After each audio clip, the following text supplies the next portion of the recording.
مبارک ہو شہ ہر دو سرا تشریف لے.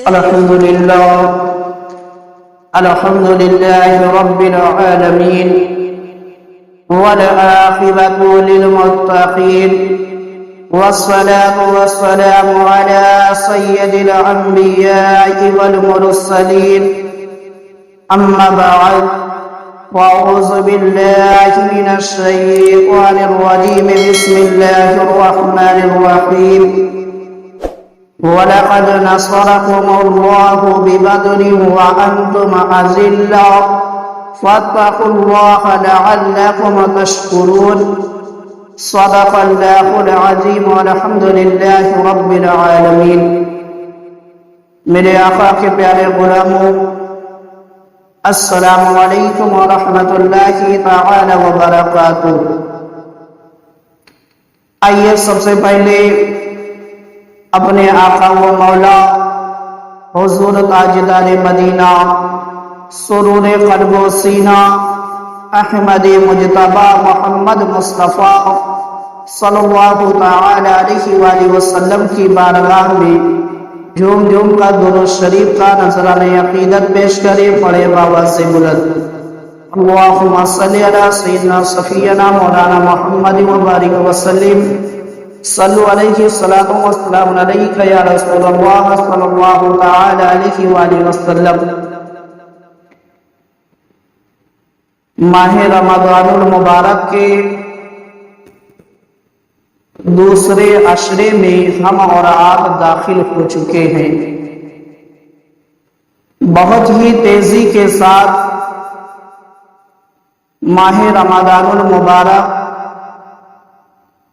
ہم اور آپ کے بیچ سے اپنے فیوز و برکات کو لٹاتا ہوا روا اور دوا ہے. میرے مسلمان بھائیوں، ماہ رمضان المبارک کی 17 تاریخ کو ایک عظیم معرکہ ہوا تھا. ایک بہت ہی عظیم جنگ ہوئی تھی جس کو اللہ تعالی نے یوم الفرقان کہا ہے، یعنی حق و باطل میں فرق کرنے والا وہ معرکہ تھا. اس معرکے کا نام جو ہے اللہ اور اس کے رسول نے بدر رکھا ہے. ماہ رمضان المبارک کے اندر جو 17 تاریخ ہے، 17 تاریخ کو جو ہے جنگ بدر پیش آئی تھی. اور یہ ایسی جنگ ہے کہ اللہ تعالیٰ نے قرآن مجید کے اندر جو ہے متعدد مقامات پر، یعنی ایک سے زیادہ کئی مقامات پر اللہ تعالیٰ نے اس جنگ کا ذکر کیا ہے. بلکہ ایک مقام پر جو ہے اللہ تعالیٰ احسان جتاتے ہوئے ارشاد فرماتا ہے، وَلَقَدْ نَصَرَكُمُ اللَّهُ بِبَدْرٍ وَأَنْتُمْ أَذِلَّةٌ، اور بے شک اللہ نے بدر میں تمہاری مدد کی جب تم بالکل بے سر و سامان تھی. اس آیت کریمہ کے اندر جو ہے اللہ تعالیٰ نے احسان جتایا ہے اور بتایا کہ اے مسلمانوں، بدر کے میدان میں جب تم کفار مکہ سے لڑ رہے تھے، اس وقت جو ہے میں نے تمہاری مدد کی تھی. جب تم بالکل بے سر و سامان تھے، یعنی نہ تمہارے پاس تلواریں تھی، نہ تمہارے پاس گھوڑے تھے، نہ تمہارے پاس اور کوئی ہتھیار تھا، نہ کھانے پینے کا سامان تھا. اس وقت کا ذکر کرتے ہوئے اللہ تعالیٰ نے احسان جتلاتے ہوئے بتایا کہ اس وقت جو ہے میں نے تمہاری مدد کی تھی. تو میرے مسلمان بھائیوں، یہ جنگ بدر جو ہے، جنگ بدر میں مسلمانوں کی جو تعداد تھی وہ 313 تھی. مسلمانوں کی تعداد جو ہے 313 تھی.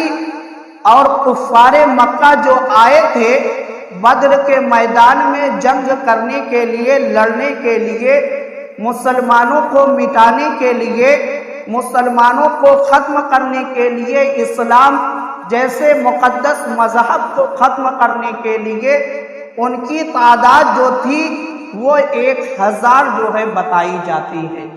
1000 کی تعداد پر مشتمل جو ہے کفار مکہ بدر کے میدان میں اترے تھے مسلمانوں کو مٹانے کے لیے، اور اس وقت مسلمانوں کی جو تعداد تھی وہ صرف 313 تھی، وہ صرف 313 تھی۔ اور جہاں پر ایک طرف جو ہے کفار مکہ کے پاس جو ہے بے شمار تلواریں تھی، تو مسلمانوں کے پاس صرف 8 تلواریں تھیں۔ مسلمانوں کے پاس یعنی 313 کی جو جماعت تھی، 313 کی جماعت میں صرف 8 تلوار تھی، اور وہ بھی کچھ تلواریں تو ایسی تھی جو زنگ آلود تھی، اور کچھ تلواریں ایسی تھی جو بالکل جو ہے ایک دم ختم ہونے کے قریب تھی، یعنی تیز ہی نہیں تھی۔ ایسی تلواروں کو لے کر جو ہے مسلمان میدان بدر میں اترے تھے۔ مسلمان ایسی تلوار کو لے کر میدان بدر میں اترے تھے۔ اب جب یہاں پر کوئی یہ کہہ دیتا ہے کہ اسلام تلوار کے زور سے پھیلا ہے، ان کو یہ تاریخ بتانے کی ضرورت ہے کہ اگر اسلام تلوار کے زور سے پھیلا ہوتا تو میدان بدر میں مسلمان ٹوٹی پھوٹی تلوار لے کر نہ اترتے، 313 کی جماعت میں صرف 8 تلواریں لے کر مسلمان نہ اترتے، بلکہ مسلمان اگر اترے تھے جب میدان بدر میں تو صرف 8 تلواریں لے کر اترے تھے۔ تو معلوم کیا ہوتا ہے کہ اسلام تلوار کے زور سے نہیں پھیلا ہے، کیونکہ اگر زور سے کسی چیز کو پھیلایا جاتا ہے تو اس چیز کی مقدار جو ہوتی ہے وہ بے شمار ہوتی ہے، مگر مسلمانوں کے پاس جو تلوار تھی وہ صرف 8 ہی تھی۔ اب دیکھو میرے مسلمان بھائیوں، جہاں پر ایک طرف جو ہے 100 گھوڑے تھے، کفار مکہ کے پاس 100 گھوڑے تھے، مگر مسلمانوں کے پاس جو ہے صرف 2 گھوڑے تھے۔ مسلمانوں کے پاس صرف 2 گھوڑے تھے۔ کفار مکہ 100 گھوڑے لے کر میدان بدر میں آئے تھے، مگر مسلمانوں کی کیفیت تو یہ تھی کہ ان کے پاس صرف 2 گھوڑے تھے۔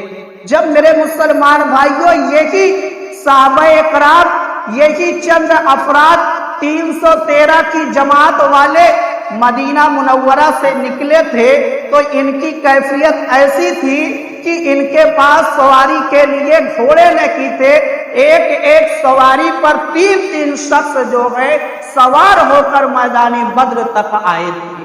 ایک سواری پر 3 شخص جو ہے سوار ہو کر میدان بدر میں آئے تھے، یہاں تک کہ میرے آقا سرکار دو عالم صلی اللہ تعالی علیہ وآلہ وسلم جس سواری پر سوار تھے اس پر بھی 3 شخص جو ہے سوار تھے۔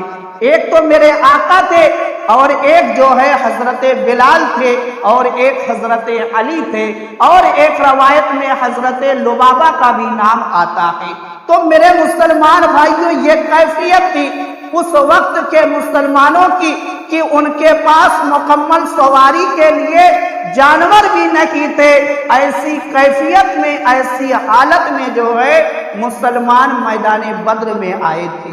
اب دیکھو میرے مسلمان بھائیوں، جہاں پر کفاروں کے پاس کھانے پینے کے لیے جو چیزیں ہوتی ہیں وہ افراط تھی، وہیں پر مسلمان جو ہے کھجور کو چوس کر روزے پر روزہ رکھ رہے تھے۔ مسلمان کھجور کو جو ہے چوس کر روزہ رکھ رہے تھے، اور کفار مکہ جو ہے 10 پھوٹے کاٹ کر جو ہے ذبح کر کے اس کے گوشت کو کھا رہے تھے، شراب کو پی رہے تھے، ناچ اور گانے کی محفل کو جما رہے تھے۔ مگر مسلمانوں کی کیفیت یہ تھی کہ ان کے پاس جو ہے نہ کھانے پینے کا سامان تھا نہ کچھ تھا۔ میرے مسلمان بھائیوں، تاریخ اسلام کو اٹھا کر دیکھو کہ میدان بدر کے اندر جو ہے جو 313 کی جماعت آئی تھی اسلام کے جھنڈے کو بلند کرنے کے لیے، وہ روزے پر روزہ رکھ کر جو ہے وہ اسلام کے پرچم کو بلند کر رہے تھے۔ آج ہم صبح میں بھی کھا رہے ہیں، شام میں بھی کھا رہے ہیں، 1 مہینے کا روزہ جو ہے ہم سے نہیں سفرتا۔ میرے مسلمان بھائیوں، وہ صحابہ اکرام کا جذبہ تھا، وہ ان کا ایمان تھا کہ وہ روزے پر روزہ تو رکھتے ضرور تھے مگر کھجور پر جو ہے افطاری کر کے مگر علم کا جو ہے اسلام کا علم جو ہے وہ بلند کر رہے تھے۔ میرے مسلمان بھائیوں، اس کیفیت میں جو ہے مسلمان میدان بدر میں آئے تھے۔ اب دیکھو میرے مسلمان بھائیوں، ایک طرف 313 کی جماعت ہے اور ایک طرف کفار مکہ ہزاروں پر مشتمل تھے۔ جب میرے آقا سرکار دو عالم صلی اللہ تعالی علیہ وآلہ وسلم نے دیکھا کہ کفار مکہ جو ہے اتنی کثیر تعداد میں ہے اور صحابہ اکرام 313 کی جماعت پر مشتمل ہے، تو میرے آقا نے جو ہے ایک مشورہ کیا۔ میرے آقا نے صحابہ اکرام سے ایک مشورہ کیا اور مشورے میں دیکھو صحابہ اکرام کا حوصلہ کتنا بلند تھا، صحابہ اکرام کا حوصلہ کتنا بلند تھا۔ آج کا مسلمان جو ہے چند گنڈوں کو دیکھ کر جو ہے وہ ڈر جاتا ہے اور اسلام کی بولی بولنا بند کر دیتا ہے، مگر وہ صحابہ اکرام تھے جو جنگ میں تھے، زندگی اور موت کے بیچ میں کھڑے تھے، مگر ان کے جذبے کو دیکھو، ان کا جذبہ کتنا بلند تھا۔ جب میرے آقا سرکار دو عالم صلی اللہ تعالی علیہ وآلہ وسلم نے صحابہ اکرام سے مشورہ کیا تو صحابہ اکرام کی جماعت میں ایک صحابی ہیں جن کا نام حضرت سعد بن عبادہ رضی اللہ تعالی عنہ بتایا جاتا ہے۔ وہ کھڑے ہوتے ہیں اور عرض کرتے ہیں، یا رسول اللہ، ہم وہ جانثار ہیں کہ اگر آپ کا حکم ہو تو ہم سمندر میں کود پڑیں گے۔ حضرت سعد بن عبادہ نے کہا کہ یا رسول اللہ، گھبرانے کی ضرورت نہیں ہے، کفار مکہ اگر ہزاروں کی تعداد میں ہے پھر بھی ہمارا حوصلہ جو ہے وہ بلند ہے، ہم ڈرنے والے نہیں ہیں، بس یا رسول اللہ آپ حکم دے، اگر آپ حکم دے دیں گے تو ہم اپنی جان کی پرواہ بھی نہیں کریں گے اور سمندر میں بھی چھلانگ لگانے کے لیے ہم تیار ہیں۔ اتنا بلند ان کا حوصلہ تھا میرے مسلمان بھائیوں۔ اور ایک صحابی رسول کھڑے ہوتے ہیں جن کا نام حضرت مقداد بن اسود رضی اللہ تعالی عنہ بتایا جاتا ہے۔ وہ کھڑے ہوئے اور عرض کیا، یا رسول اللہ، ہم حضرت موسیٰ علیہ السلام کی قوم کی طرح یہ نہ کہیں گے کہ آپ اور آپ کا خدا جا کر لڑیں، کیونکہ جب حضرت موسیٰ علیہ السلام نے اپنی قوم سے لڑنے کے لیے کہا تھا تو ان کی قوم نے یہی جواب دیا تھا کہ اے موسیٰ، جاؤ تم لڑو اور تمہارا خدا لڑے۔ تو حضرت مقداد اسی بات کو دہراتے ہوئے کہتے ہیں کہ یا رسول اللہ، ہم حضرت موسیٰ علیہ السلام کی قوم کی طرح نہیں ہے کہ ہم یہ جواب دیں کہ یا رسول اللہ جا کر تم لڑو اور تمہارا خدا لڑے، بلکہ حضرت مقداد کہتے ہیں کہ یا رسول اللہ، ہم آپ کے ساتھ لڑیں گے، آپ کے دائیں بھی لڑیں گے، آپ کے بائیں بھی لڑیں گے، آپ کے پیچھے بھی لڑیں گے، آپ کے آگے بھی لڑیں گے، یعنی کسی بھی حال میں جو ہے ہم میدان چھوڑ کر نہیں بھاگیں گے۔ یہ حوصلہ تھا، یہ جذبہ تھا ان 313 کا میرے مسلمان بھائیوں، جنہوں نے نظام دنیا کو بدل کر رکھ دیا تھا، جنہوں نے نظام دنیا کو بدل کر رکھ دیا تھا۔ جب صحابہ اکرام 313 کی جماعت کے ساتھ جو ہے میدان بدر میں جا رہے تھے تو اس وقت کے جو یہودی تھے وہ میرے آقا کے صحابہ کو دیکھ کر ہنس رہے تھے۔ کیوں ہنس رہے تھے؟ کیونکہ انہوں نے دیکھا تھا کہ یہ جانے والی جو جماعت ہے جو بالکل نہتے ہیں، نہ جن کے پاس کھانے پینے کا سامان ہے، نہ جن کے پاس ہتھیار بالکل مکمل ہے، اس لیے وہ ہنس رہے تھے اور ان کو یہ معلوم تھا کہ آنے والا جو مقابلے میں ان کا لشکر ہے وہ بالکل جرار لشکر ہے، اس لیے مسلمان ان کا مقابلہ نہیں کر پائیں گے۔ مگر میرے مسلمان بھائیوں، وہی مدینہ کی سرزمین ہے جب میرے آقا نے فتح کا اعلان کیا ہے کہ ہم نے میدان بدر میں جو ہے ابو جہل کو فی نار جہنم کر دیا، عتبہ کو فی نار جہنم کر دیا، شیبہ کو فی نار جہنم کر دیا، تو وہی منظر پھر یاد آنے لگا تھا کہ جب میرے آقا مکہ سے ہجرت کر کے مدینہ منورہ گئے تھے اور بچیاں گا رہی تھی طلع البدر علینا، یہ شعر جو ہے اس وقت پھر جو ہے مدینہ منورہ کے اندر گنگنایا جانے لگا تھا۔ اب دیکھو میرے مسلمان بھائیوں، صحابہ کرام نے جو ہے آنے والے مسلمانوں کو ایک آئینہ دے دیا ہے۔ میدان بدر میں صحابہ کرام نے اپنے کردار کو ادا کر کے ہم اور آپ کو ایک آئینہ دے دیا ہے، اور نبی کے فرمان پر اس طریقے سے عمل کر کے ہم اور آپ کو بتا دیا کہ نبی کا فرمان کتنی اہمیت کا حامل ہے۔ صحابہ کرام نے نبی کے فرمان پر عمل کر کے ہم اور آپ کو بتا دیا کہ نبی کا فرمان جو ہے کتنی اہمیت کا حامل ہے۔ تو میرے مسلمان بھائیوں، ہم اور آپ کی کیفیت کیا ہے؟ ادھر تو صحابہ اکرام نبی کے حکم پر سمندر میں بھی کودنے کے لیے تیار تھے، ادھر ہماری مسجدوں سے فجر کی اذان ہوتی ہے، ہم اپنی نیند بھی قربان کرنے کے لیے تیار نہیں۔ سوچو میرے مسلمان بھائیوں، پھر کہتا ہے کہ مسلمان پریشان ہے۔ میرے مسلمان بھائیوں، تاریخ اسلام کو پڑھ کر دیکھو کہ اسلام کے پاس جتنی شاندار تاریخ ہے کسی بھی قوم کے پاس جو ہے روئے زمین پر نہیں ہے۔ بس مسلمانوں کو ضرورت ہے کہ اپنی تاریخ کو پڑھیں، اپنے بزرگوں کے فرمان پر عمل کریں۔ اب دیکھو میرے مسلمان بھائیوں، ایک طرف تو صحابہ کرام نبی کے فرمان پر جان بھی قربان کرنے کے لیے تیار تھے، مگر آج کا مسلمان ماہ رمضان میں کہتا کیا ہے کہ جس کا ایمان درست نہ ہو وہ روزہ رکھے۔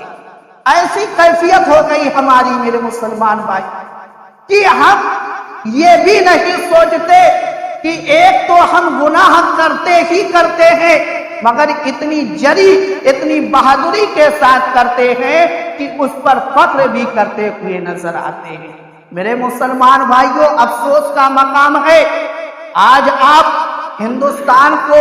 ہندوستان کی حالات کو جو ہے اٹھا کر دیکھ سکتے ہیں کہ ہندوستان کے اندر ہو کیا رہا ہے کہ کبھی ہماری اذانوں کو بند کرنے کی بات کی جا رہی ہے، کہیں پر قرآن بدلنے کی بات کی جا رہی ہے، کہیں پر نبی کی شان میں گستاخیاں کی جا رہی ہیں، کہیں پر اسلام کو مٹانے کی بات کی جا رہی ہے، مگر قوم مسلم اتنی بزدل ہو چکی ہے، اتنی بزدل ہو چکی ہے کہ جواب دینا تو دور کی بات ہے، ان کے ہاں میں ہاں ملاتی ہوئی نظر آتی ہے۔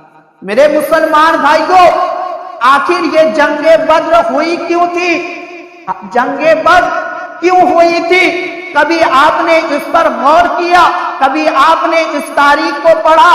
تو سنو میرے مسلمان بھائیوں، جنگ بدر کے وجوہات جو ہے ہمارے علماء اکرام نے کئی بیان کیے ہیں، مگر ان میں سے ایک وجوہات یعنی ایک وجہ جو ہے وہ یہ ہے کہ جب میرے آقا سرکار دو عالم صلی اللہ تعالی علیہ وآلہ وسلم مکہ سے ہجرت کر کے آپ مدینہ منورہ آئے، تو مدینہ منورہ آنے سے پہلے جب میرے آقا نے اپنی نبوت کا اعلان کیا تو اس وقت جو ہے جو کفار مکہ تھے، جو اسلام کے دامن میں آتا تھا، اس پر ظلم و ستم کے پہاڑ توڑتے تھے، یہاں تک کہ حضرت سمیہ رضی اللہ تعالی عنہا کو شہید بھی کر دیا تھا۔ اس طریقے سے کئی صحابہ اکرام بھی شہید ہو چکے تھے۔